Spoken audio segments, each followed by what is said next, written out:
बच्चे, आप सभी का एक बार फिर से स्वागत है दिलसान मैथ्स क्लासेस में। आज मैं बताने वाला हूं एनसीईआरटी मैथ क्लास 10th का प्रश्न वाले 3.3 का क्वेश्चन नंबर 3 का पहला क्वेश्चन दिया गया है। दो संख्याओं का अंतर 26 है और एक संख्या दूसरी संख्या की 3 गुनी है, उन्हें ज्ञात कीजिए। देखिए बच्चे, जो भी स्टेटमेंट दिए गए हैं इस स्टेटमेंट से हमें समीकरण फर्स्ट और सेकंड निकालना है और उसे प्रतिस्थापन विधि से हल करना है। तो आइए हम हल करके दिखाते हैं। माना, सबसे पहले मान लेंगे, माना पहली संख्या x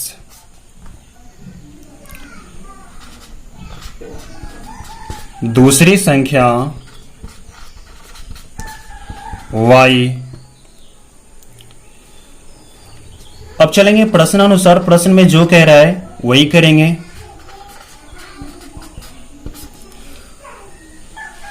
क्वेश्चन में लिखा है दो संख्याओं का अंतर 26 है, तो ये दो संख्या मुझे प्राप्त हो गया है, ठीक है, और ये दोनों संख्याओं का अंतर 26 है। तो यहां अंतर का माने होता है यहां पर घटाव, इसलिए घटाव का निशान लगाएंगे और यहां लिख देंगे 26। यह हमारा समीकरण फर्स्ट होगा, ठीक है। अब दूसरा स्टेटमेंट दिया गया है, एक संख्या दूसरी संख्या की 3 गुनी है। ये वाली जो संख्या है इसका 3 गुनी है, तो यहां पर ले लेंगे x बराबर ये संख्या इसका 3 गुनी है। ये तो 3 गुनी है, ठीक है। दोनों को बराबर करने के लिए हमें इसमें 3 से गुना करना पड़ेगा, ठीक है। और ये मेरा समीकरण सेकेंड प्राप्त हुआ, ठीक है। और ये जो x की वैल्यू देख रहे हैं ये 3y, ये हम समीकरण फर्स्ट में लिख देंगे। चलो यहां x का मान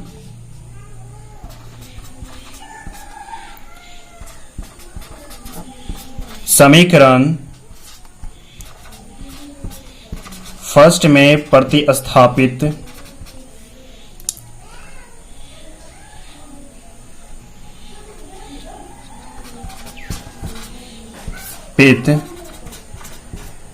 करने पर, ओके। तो ये देखिए समीकरण फर्स्ट ये है और x की जगह पे लिखेंगे 3y, तो यहां पे लिख दिया जाए 3y माइनस में y बराबर में 26। यहां इंप्लाई सेट लगा देना है। आगे की तरफ चलते हैं। अब देखिए ये 3y है और ये भी y है, मतलब 3 गो y में से 1 गो y घटेगा तो कितना y बचेगा? 2y बचेगा। तो यहां पर हम 2y लिख सकते हैं बराबर में 26। उसके बाद y इज इक्वल टू 26। देखिए ये 2 गुना में है, इस तरफ आएगा तो भाग में हो जाएगा, क्लियर। इसीलिए y इज इक्वल टू यहां प्राप्त हुआ 13, ठीक है। अब ये y का मान समीकरण सेकेंड में लिख देंगे, क्लियर। ये y का मान जो आया समीकरण सेकेंड में लिखेंगे तो ये x का मान यहां से प्राप्त हो जाएगा। तो यहां पे लिख देंगे y का मान समीकरण सेकेंड में प्रतिस्थापित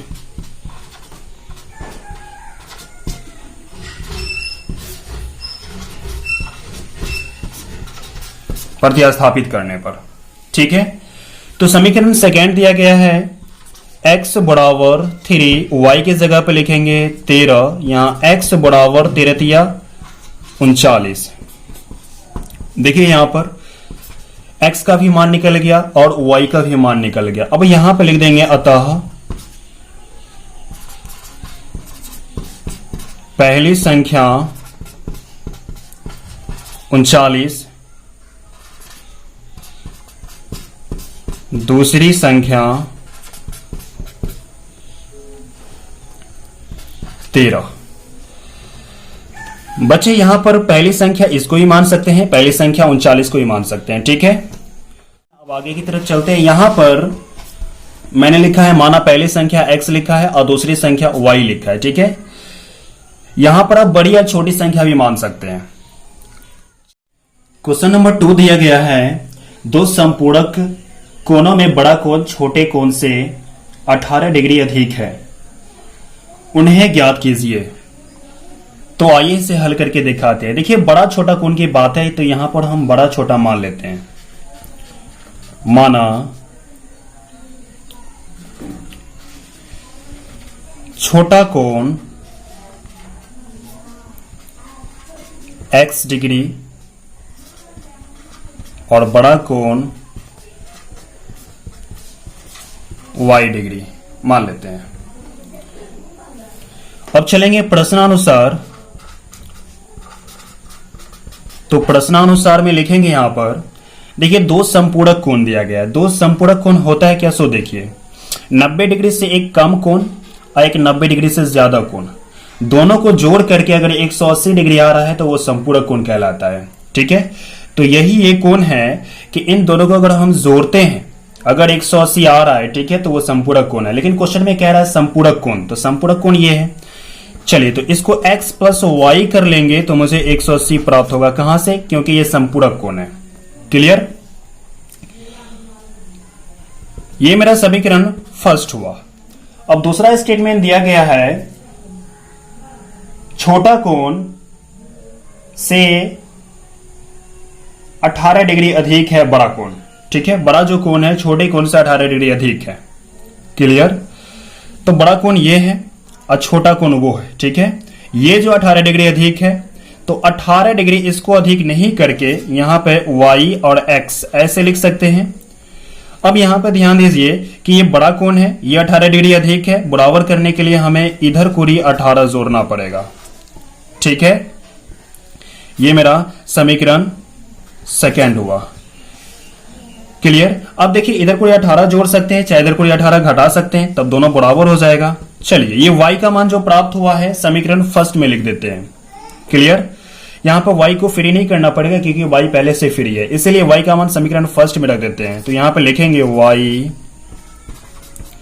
का मान समीकरण फर्स्ट में रखने पर या प्रतिस्थापित करने पर। ठीक है, चलिए फर्स्ट ये दिया गया है और x, इस तो x को x से लिखना है, y की जगह पे ये पूरा लिख देंगे। तो x प्लस में 18 बराबर में 180। क्लियर, अब यहां देखिए इन दोनों को हम जोड़ लेते हैं तो ये मेरा हो जाएगा 2x प्लस 18 बराबर में 18 0। क्लियर, अब यहां देखिए क्या करना है, ये 18 को उस बगल ले जाना है। ठीक है, इंप्लाइज लगा दीजिए, यहां 2x बराबर में 180 माइनस में 18, यहां इसीलिए कर लेते हैं। तो x बराबर, ये दोनों अगर माइनस करते हैं तो मुझे प्राप्त होता है 162 प्राप्त होता है। ठीक है, अब ये गुना में है, इस तरफ भाग में आ जाएगा। अब जब इसको काटेंगे तो हो जाएगा हमको 81 डिग्री प्राप्त होगा। ठीक है, x का मान मुझे क्या निकला, 81 निकला। अब देखिए x की वैल्यू समीकरण सेकेंड में रख देते हैं। चलिए आगे की तरफ, यहां पर लिखना पड़ेगा x का मान समीकरण सेकेंड में रखने पर। क्लियर, तो सेकेंड दिया गया है y बराबर, ऊपर में लिखा है, और x जगह पर लिखेंगे 81 प्लस में 18। अब यहां देखिए y इक्वल टू, इन दोनों को जोड़ देंगे तो मेरा हो जाएगा 9 और ये भी 9 यानी 99 डिग्री। ठीक है, लिखेंगे यहां पर अतः छोटा कोण x दिया गया है, x की वैल्यू यहां पर 81 है तो 81 डिग्री लिखेंगे, और बड़ा कोण यहां पर 99 डिग्री लिख सकते हैं। आशा करता हूं दोस्तों कि ये वीडियो आपको अच्छे से समझ में आया हो। अगर ये वीडियो आपको समझ में आया हो तो इस वीडियो को लाइक करें और दोस्तों में शेयर करें। अगर अभी तक आपने हमारे चैनल को सब्सक्राइब नहीं किए तो हमारे चैनल को सब्सक्राइब कर ले, साथ में बेल आइकन को भी दबा लें ताकि आपको हर वीडियो का नोटिफिकेशन टाइम टू टाइम मिलता रहे।